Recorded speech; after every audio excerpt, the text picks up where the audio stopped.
अर्जित करने का माध्यम। तो यहाँ पर क्या होता है कि अर्जित जैसे कि आप प्राप्त करेंगे, हो सकता है कि बंटवारा हो या फिर उत्तराधिकारी बंटवारा। उत्तराधिकारी बंटवारा का मतलब कि पूर्वजों का जमीन है। नमस्कार, सलाम, आदाब साथियों। मेरा नाम अब्दुल कलाम, मेरे चैनल में स्वागत है। चलते हैं, वीडियो को शुरू करते हैं। बहुत सारे हमारे साथी का कमेंट आ रहा था कि सर ये जमाबंदी प्रति जो हमें मिला है, इसमें जो जमीन है हमारे दादा का जमीन है या हमारे पूर्वज का जमीन है, नाना का है, नानी का, तो हम अपने नाम कैसे करें? या फिर जमीन जो है दो भाई का है या फिर चाचा का है, एक साथ हम अलग अलग कैसे करें? जी हाँ, ये इसी मौके में क्या करेंगे, आप जमाबंदी अलग कर सकते हैं, आपसी बंटवारा करके रसीद कटवा सकते हैं।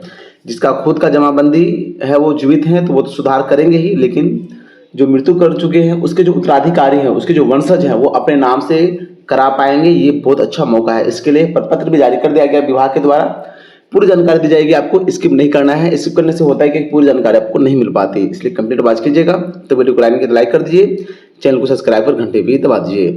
ये राजस्व महाअभियान का ऑफिशियल वेबसाइट है। इस पर जैसे ही क्लिक करेंगे हम, तो आप यहाँ पर परपत्र का क्या करेंगे, देखेंगे ऑप्शन। ठीक है, तो वीडियो के डिस्क्रिप्शन में हम परपत्र का लिंक दे देंगे। क्या लिखा हुआ है, बंटवारा / उत्तराधिकारी बंटवारा हेतु दाखिल खारिज आवेदन। ठीक है, इस पर जैसे ही क्लिक कीजिएगा। इससे पहले हम वीडियो बनाए थे किस तरह से आपको प्रपत्र डाउनलोड करना है, अगर आपको नहीं मिला है, फिर भर के कैसे जमा करना है। हम एक प्लेलिस्ट स्पेशल बना देंगे कि राजस्व महाअभियान से संबंधित वीडियो, तो उसमें जाकर के देख लीजिएगा। ठीक है, इसको डाउनलोड कर लेते हैं। उसके बाद पूरी पीडीएफ निकल के आएगी। इसको किस तरह से भरना है, किस तरह से आप भरेंगे कि आप क्या हो कि जमाबंदी अलग हो जाए। तो सबसे पहले जहाँ की ज़मीन है वहाँ के अंचल का नाम लिखेंगे। अब वहाँ से यहाँ पर क्या है कि एक से अधिक उत्तराधिकारी होंगे, तो कोई भी एक यहाँ पर नाम लिखेंगे।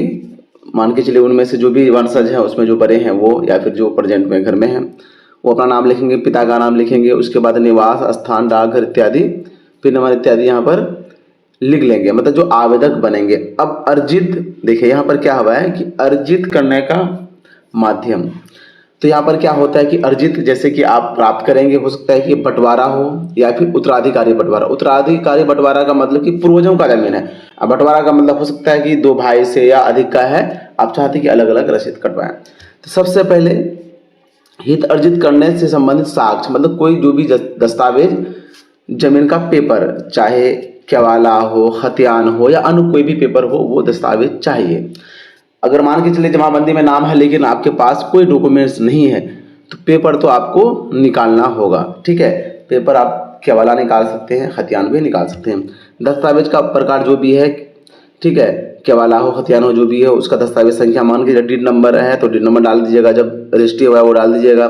दस्तावेज का मूल्य, मतलब जो उसमें बिक्री किया गया जो रेट था वो दीजिएगा। अब यहाँ पर जो भी रजिस्ट्री ऑफिस से रजिस्ट्री किया गया वो फिल कीजिएगा, जिला का नाम और पता जहाँ पे रजिस्ट्री हुआ है।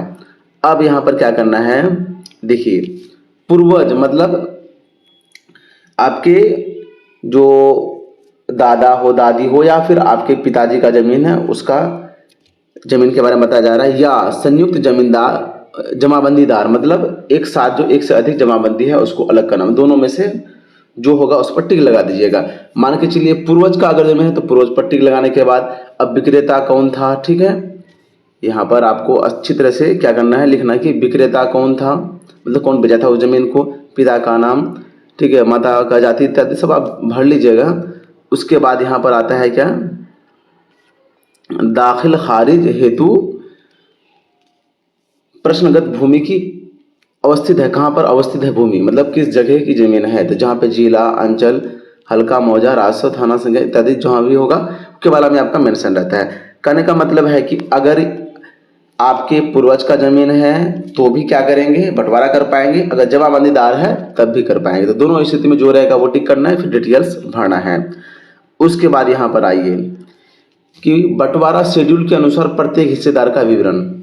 मान के चलिए एक एग्जाम्पल में हम समझते हैं कि कोई ज़मीन है, हो सकता है कि एक से अधिक खाता हिस्सा रहे, वो भी भरा जाएगा। बंटवारा शेड्यूल क्या होता है कि जितने भी हिस्सेदार है, मान के चलिए यहाँ पर इतना अच्छा फॉर्मेट बना दिया है कि हिस्सेदार एक का नाम, मतलब पहला हिस्सेदार जो है, अगर सबसे पहले हिस्सेदार कैसे पता चलेगा, वंशावली बनाना पड़ता है। ठीक है, वंशावली बनाने का वीडियो हम बता दिए कि किस तरह वंशावली बनाना है। वंशावली में क्या होता है, इससे पता चलता है कि कितने क्या है उनके वंशज अभी है, मतलब जीवित जो है उन्हीं का नाम देना है, ताकि क्या होगा उन्हीं के नाम से डायरेक्ट आ जाएगा जमीन। तो बारी बारी से डालना है। तो मान के चलिए एक जवाब आपको इस तरह का बनाया आता है वंशावली, आपको पता है। मान के चलिए ए है यहाँ पर, जिसका क्या है 3 BCD, मतलब 3 क्या है वंशज है। आपका एक से अधिक हो सकता है, तो पहला वाला का नाम देंगे, ये कितना हिस्सा पाता है पाएगा, सी कितना पाएगा, डी कितना पाएगा। तो मान के चलिए पहला का जो भी नाम है उनका नाम, पिताजी का नाम इत्यादि डाल दीजिएगा। उसके बाद शेड्यूल 1 मतलब ये वाले का, पहला वाला जो हिस्सेदार है उसी का। अब यहाँ पर क्या करना है, जो जमीन आप बंटवारा करना चाह रहे हैं, तो जमाबंदी संख्या उसको आपको तो पता होगा क्योंकि ऑलरेडी मेंशन होगा, या भाग संख्या पृष्ठ संख्या जो भी होगा वो लिखना है, खाता लिखना है, प्लॉट लिखना है। उसके बाद एकड़ में अगर कुछ नहीं है तो 0, डिसमिल में तो डिसमिल, फिर चौहद्दी लिखना है। चौहद्दी मतलब है क्या, मान के चलिए एक प्लॉट है, अब 3 आदमी से हैं, तो कौन यहाँ लेंगे कौन यहाँ लेंगे, आपसे सहमति से उस हिसाब से चौहद्दी डालिएगा, ठीक है। अब यहाँ पे एक से अधिक खाता होगा तो एक से अधिक खाता डालिएगा। मान के चलिए 3 भाई हैं, ठीक है, भाई ही समझ रहे हैं। कितना 60 डिसमिल जमीन है, तो कितना करके पाएगा 20 डिसमिल करके पाएगा। तो जो खाता है खिसरा है, उसके बाद यहाँ पे डिसमिल में कितना हो जाएगा 20 डिसमिल हो जाएगा। तो तीनों भाई अलग अलग इसी फॉर्मेट में बढ़ेंगे। फिर हो सकता है कि उसके अलावा और एक खाता खिसरा है जिसमें 30 डिसमिल जमीन है, तो फिर कितना का खाता खिसरा जो है वो देंगे, फिर कितना हिस्सा पाएंगे वो 10 डिसमिल पाएंगे। बहन की स्थिति में बहन जितना पाएंगे वो बढ़ेंगे। ये पूरा शेड्यूल बना हुआ है। अब फिर दूसरा वाला जो है हिस्सेदार है उसका नाम होगा यहाँ पर। उसके बाद फिर उनको खाता खिसरा, मान के चलिए कुछ आपसी सहमति ये है। आपसी सहमति कहने का मतलब ये हुआ कि कहीं क्या है 10 डिसमिल जमीन है, ठीक है, कहीं 30 डिसमिल जमीन है, तो कोई चाह रहा है कि नहीं 10 डिसमिल जो है हम ले लेंगे, अब वहाँ 30 डिसमिल में आपस में बंटवारा कर लेंगे। तो वैसा भी होता है, मतलब जो जहाँ पर लेंगे आपसी सहमति से वही क्या करेंगे यहाँ पर नाम फिल करेंगे। मान के चलिए कम ही जमीन है तो हर जगह लेंगे, तो हर जगह का खाता खिसरा देंगे, मतलब आपसी सहमति से, ठीक है। इतना देने के बाद फिर अब तीसरा हिस्सेदार अगर रहेगा तो तीसरा का नाम देना है। उसके बाद फिर विवरणी देना है, फिर चौथा का देना है। हो सकता है कि आपका इसके अलावा और भी हिस्सेदार ज़्यादा होगा, तो ये फॉर्मेट क्या करेंगे और ज़्यादा आप प्रिंट करवा लेंगे, ठीक है, उसी से आपका काम हो जाएगा। या ये जो पेज है अलग से प्रिंट करवा लेंगे, टाइप भी करवा सकते हैं। हिस्सेदार की संख्या जो 2 3 4 5 करके ऐसे बढ़ा सकते हैं। इतना होने के बाद अब दस्तावेज कौन सा चाहिए, देखिए ये क्या है कि आपसी सहमति में स्पष्ट लिखा हुआ है कि शांतिपूर्ण शपथ पूर्वक बयान करता हूं कि मेरे द्वारा ऑनलाइन दाखिल खारिज करने हेतु दी गई विवरणी सही है। उक्त जमीन पर हमारा स्वामित्व शांतिपूर्ण दखल कब्जा है। तो अब दस्तावेज कौन सा लगाएंगे, ये जो है अगर मान के चलिए जिसकी जमीन है वो डेट कर गए तो उनका मृत्यु प्रमाण पत्र, अगर मृत्यु प्रमाण पत्र नहीं तो नोटिस से एक शपथ प्रमाण पत्र बना लीजिएगा। फिर उसके बाद जमीन का कोई भी दस्तावेज जैसे कि केवाला हो, खतियान हो, या उनमें से अगर कुछ नहीं है तो आपसी सहमति से विभाजन का पत्र, ठीक है, ये तो आपका परपत्र हो गया, इसमें इंक्लूड किए। लेकिन एक आपसी सहमति से जो आपसी बंटवारा नामा होता है उसका भी परपत्र होता है। तो वीडियो के डिस्क्रिप्शन में वो वीडियो का लिंक दे देंगे, या फिर आप यूट्यूब में सर्च कर सकते हैं कि जमीन का आपसी बंटवारा कैसे करें कलाम क्रिएटर, मेरा वीडियो आ जाएगा, वो देख के समझ जाइएगा। आपसी सहमति वाला परपत्र अपलोड इसमें साथ में लगाइएगा, तभी जाकर के आपका क्या होगा दाखिल खारिज होगा। तो यहाँ पर आप फिर क्या याचिकाकर्ता मतलब एक आवेदक साइन करेंगे। मान के चलिए 2 भाई की जमीन है तो दोनों भाई क्या करेंगे, 2 शेड्यूल हो जाएगा, इसमें सहमति पत्र बना लेंगे, फिर अलग अलग हो जाएगा। या फिर पूर्वज का जमीन है, एक से अधिक हिस्सेदार हैं तो वो भी सहमति बना लेंगे, ये फॉर्म भर के देंगे। तो क्या होगा कि सबका अलग अलग खाता खिसरा यहाँ पर से जमाबंदी कायम हो जाएगा। ये PDF डाउनलोड करने के लिए वीडियो के डिस्क्रिप्शन में लिंक रहेगा, उस पर क्लिक करके आप डाउनलोड कर लीजिए। उम्मीद करते हैं कि आप समझ गए होंगे। जो भी साथी PF का रुपए निकालना चाहते हैं वो हमारे WhatsApp नंबर पर मैसेज कर सकते हैं, डायरेक्ट कॉल नहीं कीजिएगा। अब यहाँ पर देख सकते हैं कि ये कहाँ से हैं, पश्चिम चंपारण से हैं, सिवान से हैं, ये नालंदा से हैं। मतलब इस प्रकार आप घर बैठे कहीं से भी करा सकते हैं, बिहार के सभी ज़िले या फिर ऑल इंडिया लेवल पर हमारे द्वारा PF का रुपये निकालते हैं। यहाँ पर ये दिखाने का मतलब है कि अलग अलग ज़िले के भी साथी जो हमारे द्वारा PF का काम करवा चुके हैं।